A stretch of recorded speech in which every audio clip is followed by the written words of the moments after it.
Hello bachcho, let's read this question. The question says, in the circuit shown in the figure, there are two parallel plate capacitors, each of capacitance C. The switch S1 pressed first to fully charge the capacitor C1 and then released. The switch S2 then pressed to charge the capacitor C2.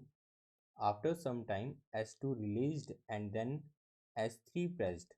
After some time, तो इस question में हमें कहा है कि दो capacitor हमें given है C1 और C2। पहले S1 को प्रेस किया गया ताकि C1 फुली चार्ज हो जाए। जब C1 चार्ज हो जाता है तो S1 को रिलीज कर दिया एंड देन S2 को प्रेस किया गया। तो S2 को प्रेस करेंगे तो कुछ चार्ज C1 से C2 की तरफ ट्रांसफ़र होगा एंड देन जब C2 चार्ज हो जाएगा उसके बाद फिर S3 को प्रेस करेंगे। तो इस मैकेनिज्म के बेसिस पे हमें चार ऑप्शंस दिए हुए हैं। फर्स्ट ऑप्शन हमारा कहता है the charge on the upper plate of C1 is 2 CV0। Second option कहता है the charge on the upper plate of C1 is CV0। Third option कहता है the charge on the upper plate of C2 is 0। Fourth option कहता है the charge on the upper plate of C2 is CV0। तो actual में हमें इस question में find out क्या करना है, हमें C1 और C2 की जो अपर प्लेट्स हैं उन पे चार्ज पता करना है। तो आइए इस क्वेश्चन को सॉल्व करते हैं।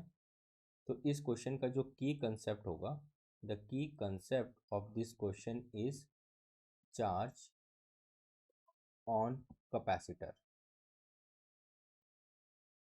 तो फर्स्ट केस में हमने S1 को प्रेस किया, ठीक है। तो S1 को प्रेस करने से क्या होगा, C1 जो है वो चार्ज होने लगेगा। तो C1 चार्ज होने लगेगा तो C1 पे कितना चार्ज आ जाएगा, तो C1 पे जो चार्ज आ जाएगा, अब चार्ज का रिलेशन होता है Q is equal to CV। तो Q1 is equal to C into 2V0 that is equal to 2CV0। इतना चार्ज आ जाएगा Q1 के ऊपर। अब जो पैरेलल प्लेट कैपेसिटर है, इस अपर प्लेट पर चार्ज आ जाएगा 2CV0 एंड नीचे वाली प्लेट पे चार्ज आ जाएगा -2CV0।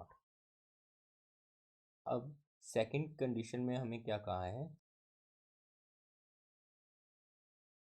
S1 is released and S2 is pressed। तो जब S2 को प्रेस करेंगे तब जो चार्ज है वो दोनों कैपेसिटर पे इक्वली डिस्ट्रीब्यूट हो जाएगा। The charge is distributed equally on C1 and C2। तो दोनों की कैपेसिटेंस सेम है तो दोनों पे जो चार्ज है वो इक्वली डिस्ट्रीब्यूट हो जाएगा। तो C1 पे चार्ज आ जाएगा CV0 एंड ऐसे ही C2 पे चार्ज आ जाएगा CV0। तो जब सेकेंड कंडीशन आएगी उस केस में अगर C1 की हम बात करें, C1 की अपर प्लेट पर CV0 चार्ज आ जाएगा और लोअर प्लेट पर -CV0 चार्ज आ जाएगा।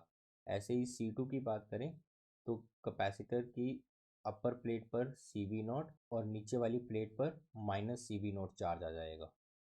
अब तीसरी कंडीशन की बात करें, तीसरी कंडीशन में तो S3 is pressed in third condition. तो जो कैपेसिटर C2 है वो कनेक्टेड है V0 पोटेंशियल के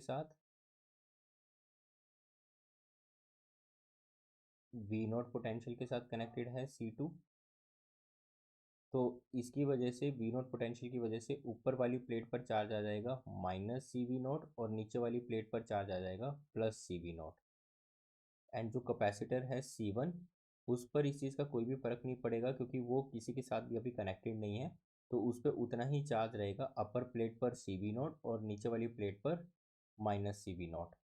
तो फाइनली जो है हमें ये कंडीशन देखने को मिल रही है, ठीक है। अपर वाली प्लेट पर C1 की अपर वाली प्लेट पर CV0 चार्ज है और C2 की अपर प्लेट पर -CV0 चार्ज है।